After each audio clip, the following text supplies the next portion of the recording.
Everyone knows NVIDIA is very involved in AI, but what many may not know is that we're closely working with a number of energy and utility companies to bring AI to the energy sector. Your trusted source for information on the energy transition. This is the Insider's Guide to Energy podcast.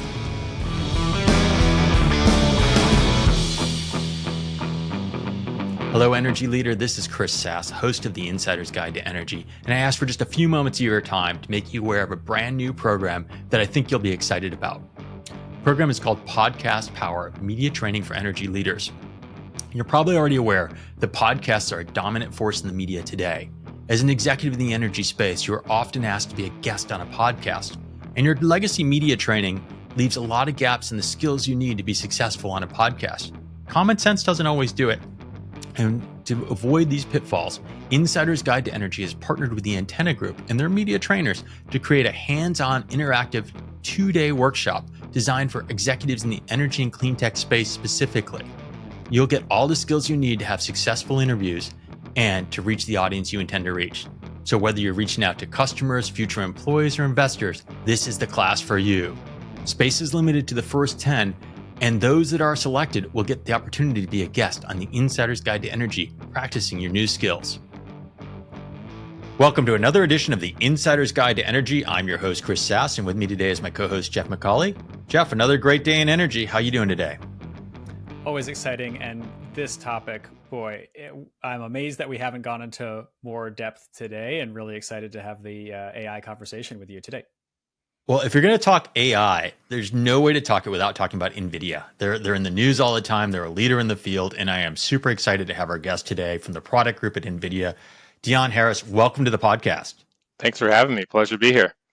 So we've set the bar high. We're expecting amazing things from today's conversation. So don't let us and our audience down. You know, NVIDIA's got a lot of credibility and a lot of things to stand up to.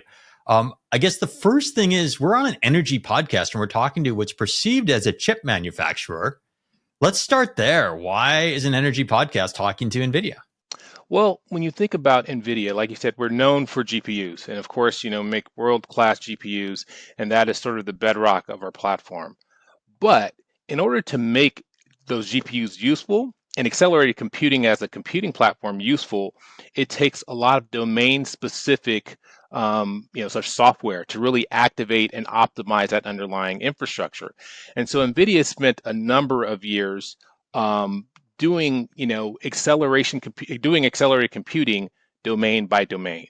So energy is one of those domains that we've been tackling for a number of years, and not just in terms of how we can leverage AI, but how we can leverage various simulation techniques, leveraging material science, leveraging renewables, energy research. So there's all these different confluences of technologies that we're able to bring to bear and really offer up for the energy sector to take advantage of. I hate doing infomercials and commercials, but I do want to know, what kind of space are you in, or what products are you in the energy space right now? Absolutely. So like I mentioned before, NVIDIA is an accelerated computing platform company. And so the way that we approach every industry is we think about, okay, what can we add uniquely from an underlying infrastructure standpoint, from a software and acceleration library standpoint, and then how can we enable the platform companies within that industry or within that domain to take that to market to their customers. So for example, we're working with companies like Utilidata to build out smart utility grids to help enable them to take advantage of AI to really transform a lot of the legacy grids that exist in the country today. So in that particular instance, we're leveraging our core platform technology. We're taking, making some adjustments to hardware to integrate with their hardware platforms, but it's the software that we enable through our AI platforms, whether it be object detection, whether it be sensing, whether it be the data analytics packages. And so we're making all of those available to companies that can then build on top of that to deliver services to their customers. So it sounds like NVIDIA goes way, way beyond just delivering chips. You're an active participant. Now, help us understand, you're not running the data centers, but you are an active participant in helping data centers run better and more energy efficient. So we definitely want to hear about how you can help those data centers use less juice than they're maybe forecasted to today, and then absolutely come back to, you see the energy ecosystem and the electric grid as an application that you are actively developing solutions with other ecosystem partners. So that's way more levels than I understood NVIDIA to be involved in. Is that a accurate description? Very accurate. And so, first, if I just unpack accelerated computing, because I always like to start there because that's the crux of what we do, it's a full stack problem. So it starts with, like I mentioned, processors, whether it be CPUs, DPUs, and GPUs, but it's very reliant on the network. Like you described, the data center today is really the new unit of compute, meaning that we're no longer just looking at leveraging a single server or a single rack even to service some of these workloads. It really is the full data center working in concert. So we have to optimize at the networking layer. And then again, all of this takes, very robust orchestration and software to make it all work as one. So we do a lot of investment in our software. In fact, NVIDIA has more software engineers than hardware engineers, believe it or not. And so when you just look at the data center as a whole, we have to innovate at all the layers of the stack. And what that translates into is once you've done that, you can have orders of magnitude overall speed up. And so because you're able to make an application run faster, you're often able to make an application consume less energy. And it seems kind of counterintuitive, right? Because you're taking a GPU, you're adding it to a server, therefore adding more workload, more power consumption to that server. But because we can improve the productivity by 10, 30, 40x in a lot of cases, you can actually drive down the consumption of that particular application. So all the stories I see in the news about data centers taking over the world and needing more and more power, what you're saying is you've driven power consumption down by 10, 20%. So does that mean that the demand is just there's that many more applications coming into the world? So I think there is this these competing forces, right? Basically, you have the data growth is exploding. When you look at some of the estimates, they suggest that you'll have over 175 zettabytes of data produced by 2025. So you have that growth in data. But then you also have, sort of this emerging capability that's being brought together by both accelerated computing and AI that's improving the overall compute efficiency by hundreds of thousands of X factors. So we're not just talking about 5 to 10x, but over the last 10 years, for example, we've improved the efficiency of our platform for certain AI workloads by 100,000x. So these are numbers that don't even make sense when you're usually looking at sort of computing frameworks and generation over generation improvements. But on top of that, the key thing that we try to drive home is that once you deploy a lot of these models, AI and some of these accelerated applications not only reduce the time for the solution, but they reduce the overall energy consumption. And so there's a number of use cases that we can talk about, and I'm sure we'll get into it, that can actually describe how that trade-off happens.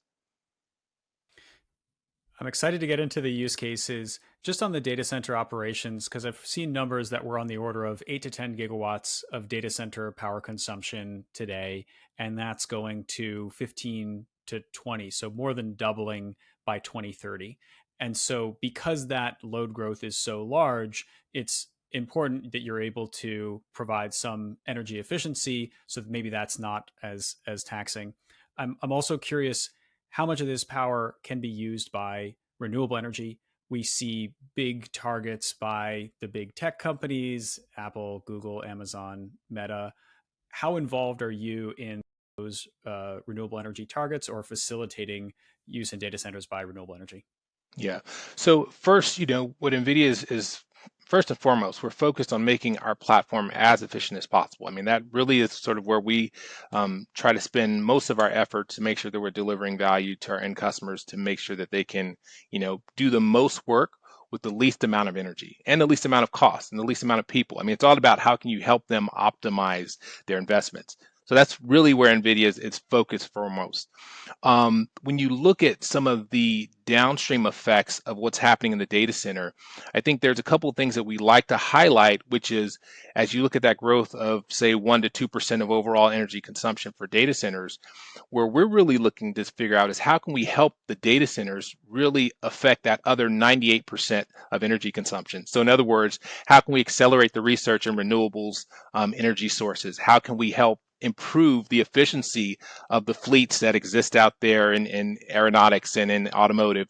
How can we also improve the overall waste that happens in large industry like manufacturing and heavy industry use cases? So, a lot of the attention looks at sort of data center consumption, but we think that all the innovation that's happening across industry that's going to help us tackle that problem of reducing carbon footprint and reducing overall impact on climate is going to be driven by computational science.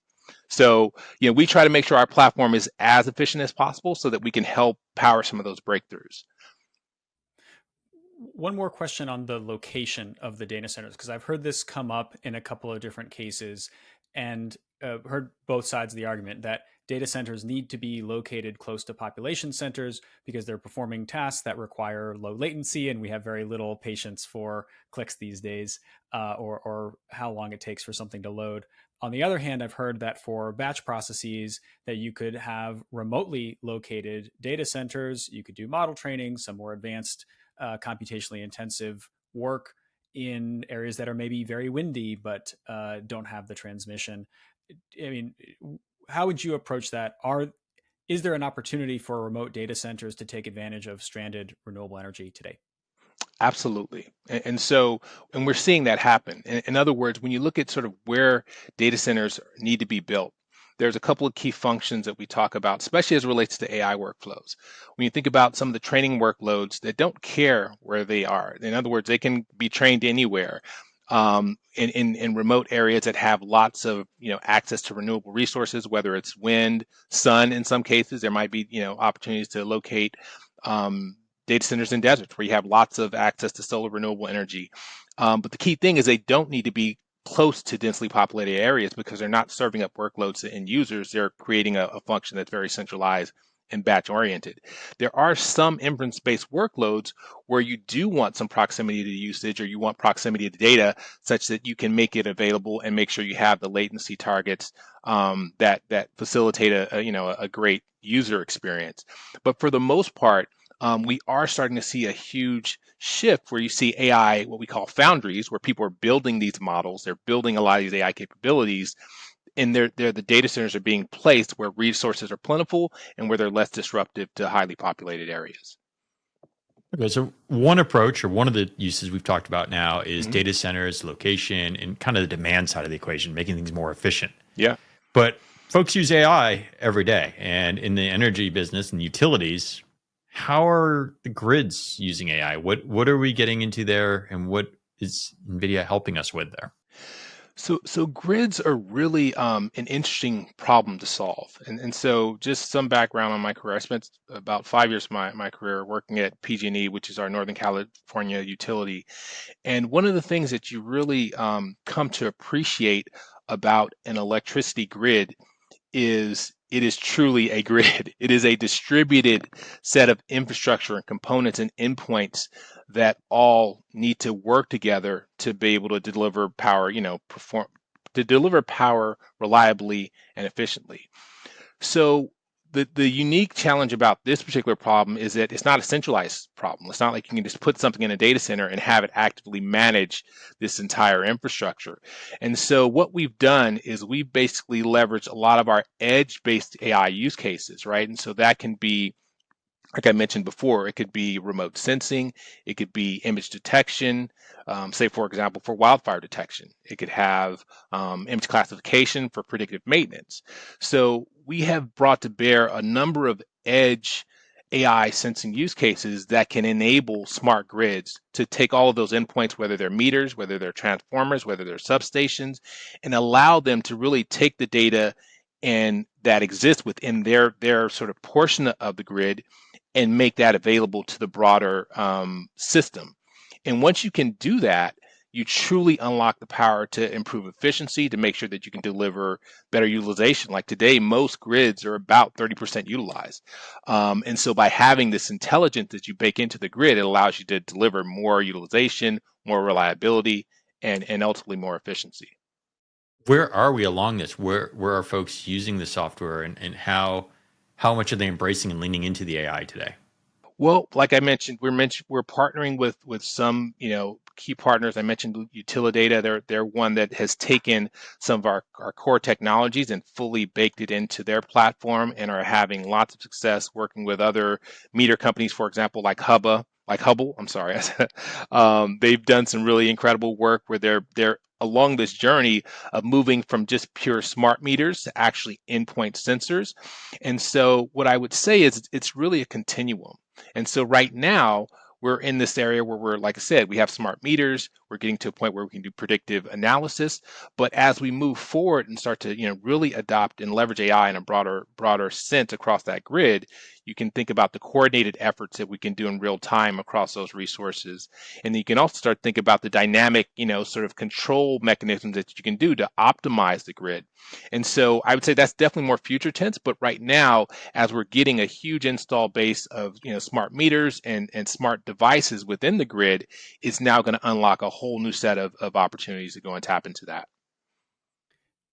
Dion, as we're looking ahead here, what other exciting applications are on the horizon? I'm thinking in particular around digital twins, predictive maintenance that could be for grid infrastructure, but also help replace major energy using components. You mentioned a few earlier, and that way, old equipment uses more energy, and if you can replace them earlier, there's an energy impact there as well. What other simulations in that category do you think will be coming online soon? Yeah, so I mean, digital twins is a really exciting area. We could spend a whole hour talking about that. So I'll In just fact, touch we on it will. I briefly. think we're going to have NVIDIA back and do an episode just on digital twins in the future. Yeah, so I'm looking forward to that. That should be fun. I'll tune into that one as well. Um, but what's really exciting about digital twins, and I'll just describe it in this context, it is truly a confluence of a number of technologies that are coming together. In other words, you have simulation. So you can take your first principles based simulation, which is often used to model, grid technologies or just general operations of plants, for example. Um, and you can also take AI surrogate based approaches that help accelerate that and create more real-time interactive approaches to that modeling capability. And then you have the visualization elements that bring all of those data sources into a single model that allows you to have a feedback loop and a control mechanism, but also a representation of the full system. And so there are a number of different examples we've highlighted. We've worked with Siemens Gamesa to model wind farm production capabilities. So when you think about how they're designing and building wind farms, they need to understand the optimal placement so that you can maximize the wake of each of the wind generators to maximize not just the output, but also to optimize the cost to make sure that renewable resources is cost effective. So we had some great use cases where we showcased that. There's also some interesting opportunities where we work with Siemens Energy in a heat steam recovery plant where we demonstrated capabilities of leveraging some of the AI capabilities to do real-time modeling that enable them to really optimize the uptime and availability of certain resources. So the examples are countless, and like I said, I'll save some of those for the person that gets to talk about that during the digital twin segment. But it's a really exciting area that we're doing a lot of work in. All right. So you keep saying we've done work with, Yeah. and I'm good at waving my arms around and pointing at whiteboards and PowerPoints and things Yeah. like that. Help me understand what that means. What is there an NVIDIA engineering or dev team that's working with Siemens at some relation? Is it working about the APIs? What does it mean that you're working with them? I don't quite understand. That's a good question because it's not an obvious connection because NVIDIA is known for having chips and having infrastructure, but we also have world-class PhD scientists who are practitioners in a lot of these scientific domains. So for example, as we're working in climate, I'll use that as an example where we have a number of climate tech efforts where we're building AI surrogate models, but we have actual practitioners who've led research both in higher ed and in industry around developing these particular models. And so we're not just building the hardware and the software that runs the infrastructure, we're also bringing domain specific knowledge in concert with a lot of our partners. When I say we're working with Siemens Gamesa or working with the Weather Channel, for example, it's really about helping them understand how they can leverage our underlying platform to achieve their goal. And in a lot of cases, it's not just our platform from a hardware perspective, but understanding what are the latest and greatest technologies in terms of AI that they can leverage to go and tackle their problem. Because oftentimes they are very rich in domain expertise, but a lot of the AI expertise, because it is such a nascent space and because it's evolving so quickly, NVIDIA, as you mentioned at the outset of the call, has a lot of experience in looking at not just sort of how it applies to industry, but how it applies to a number of different industries and domains. So we usually bring that to bear to a lot of our partnership engagements and help them along that continuum. Makes sense. That's great. So does NVIDIA have its own LLM? Are you working with open source models or working with a range of different models depending on the application? So in terms of large language models, there are a number of key foundational models that are out there. Of course, OpenAI and has done a lot of great work. We have the open source models like Llama 3, for example, that recently was outputted. NVIDIA has developed a framework called Nemo Megatron, which is basically an open source model that helps people fine tune and build their own foundational models. So the key thing about NVIDIA is that we want to be a very open platform. So we support all of those major foundation models that I described. We also build models ourselves just so that we become practitioners and not just sort of vendors and suppliers in the space. And so I say that to say LLMs is a very rapidly evolving space, and we don't think there'll be any single model that rules them all. We think that every customer will want to have their own model that speaks to their own business and their own scientific domain and their own industry. So we try to help facilitate that through a lot of our foundational models, a lot of our tools that we make available.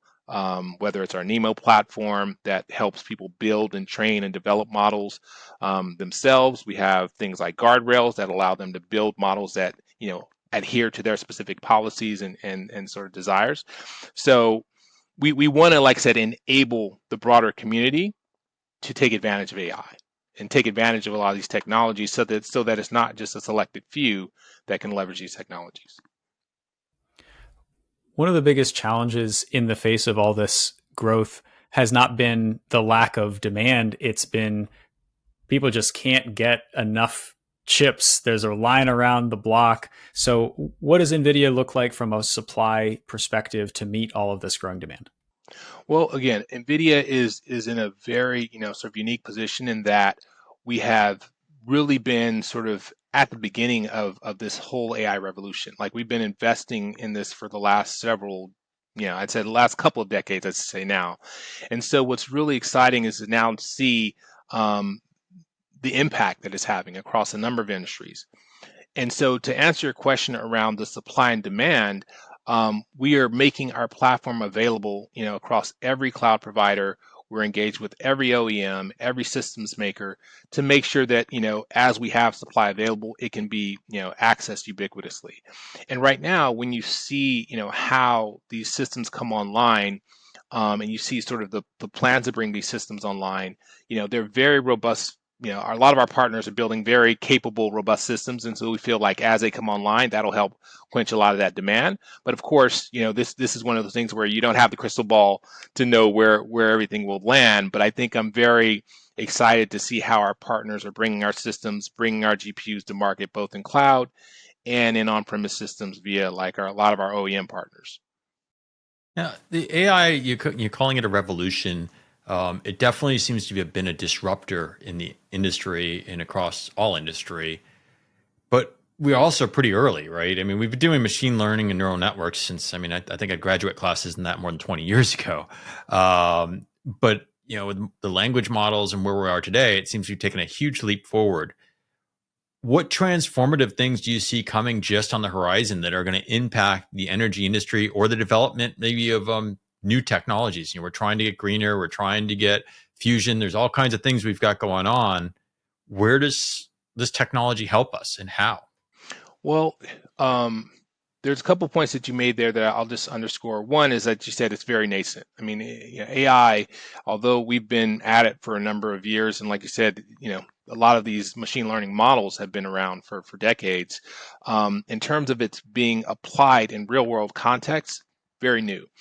Um, where I see there being incredible opportunity, especially for energy and just the broader, I'll say, sustainable sort of tech ecosystem as a whole, is this ability to leverage AI in place of traditional methods, for whether it be for simulation, whether it be for modeling, whether it be for predictive analytics.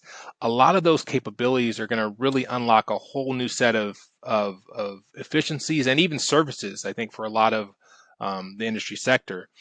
One thing that I think I'm really excited about is seeing a lot of the work happen in some of the fusion reactor space modeling, for example. There's some great work happening in the UK Atomic Energy Commission, where they basically did a digital twin, but it's not just a digital twin from the sake of having visualization elements, but it also was able to model the plasma physics using AI. But it also coupled that with the hardware and the structure of the CAD designs, so that you now have this incredible representation of how can you model and keep the plasma stable to create higher efficiency fusion reactions, but also in the context of the actual physical structure. And so what's really exciting is that this confluence of AI and simulation and digital twins is going to truly, I think, unlock a breakthrough as we get to this space of trying to really tackle renewable energy. So I think that's the part that's really exciting. And then there's lots of great work happening, in the here and now around the carbon capture and sequestration as well. So I think that's another really exciting area that we're seeing Let's AI take a second applied. there. Yeah. What kind of work in carbon capture? Sure. So we've done some work with Shell to bring to bear a technology. It's an AI-based approach called Fourier neural operators, and the FNOs is what it's called for short. And what's really incredible about this is basically leverages this AI surrogate model to enhance the simulation of the CO plume migration for subsurface environments. And so it's trained on sort of a lot of real world conditions. And so it allows you to understand at great depth, how you can do real time simulations. It delivers a lot of computational acceleration so that you can do them faster and iterate very quickly to understand where's the optimal placement and storage for some of these carbon storage reservoirs. And it also creates super resolution techniques so that you can do a lot of high resolution simulations very, very quickly and efficiently. And so what's really cool about these techniques is, they're brand new, and a lot of them have been developed for other industries and sectors like, climate and weather, or for automotive design, but we're actually using them in this carbon sequestration modeling use case. So it's pretty exciting. Mhm. So with maybe a last question here, I've got to push the envelope a Hmm. little bit. Yeah.